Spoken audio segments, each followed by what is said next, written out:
ভাগ্যে যেন ভালো কিছু আল্লাহ লেখেন, আপনার নসিবে যেন ভালো কিছু আসে, আপনার রিজিকে যেন আল্লাহ বরকত দান করেন, এর জন্য বেশ কিছু আমল আমরা কোরআন হাদিসের আলোকে বলতে পারি, সাজেশন দিতে পারি।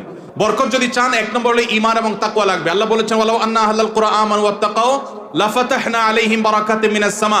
যদি কোনো জনপদের লোকেরা ঈমান আনে, আল্লাহর ভয় অন্তরে লালন করে, আল্লাহ বলেছেন আসমান থেকে বরকতের সব দুয়ার খুলে দেওয়া হবে। এজন্য ভাই, ঈমান যদি থাকে, তাকওয়া যদি থাকে, গুনাহমুক্ত জীবন গড়ার সংকল্প যদি থাকে, বরকত আসবে জীবনে। নাম্বার 2, ইস্তেগফার বেশি বেশি করলে। আল্লাহ বলেছেন সূরা নূহের মধ্যে, যদি কেউ ইস্তেগফার করে, নূহ আলাইহিস সালাম তার জাতিকে বলেছেন ফাকুলতু আস্তাগফিরু রাব্বাকুম ইন্নাহু কানা গাফফারা ইউরসিলিস সামাআ আলাইকুম মিদরারা ওয়া ইউমদিদুকুম বিআমওয়ালিন ওয়া বানিন ওয়া ইয়াজআল লাকুম জান্নাতিন ওয়া ইয়াজআল লাকুম আনহারা। আল্লাহ নবী নূহ আলাইহিস সালাম বলেছেন, আমি আমার জাতিকে বলেছি তোমরা আল্লাহর কাছে ইস্তেগফার করো, ক্ষমা প্রার্থনা করো। বেশি বেশি ইস্তেগফার করলে আল্লাহ তাআলা রিজিকের মধ্যে বারাকা দিবেন, অভাব দূর করবেন, সম্পদে এবং সন্তানে আল্লাহ তাআলা বরকত দান করবেন। তাহলে 2 নম্বর আমল হলো ইস্তেগফার।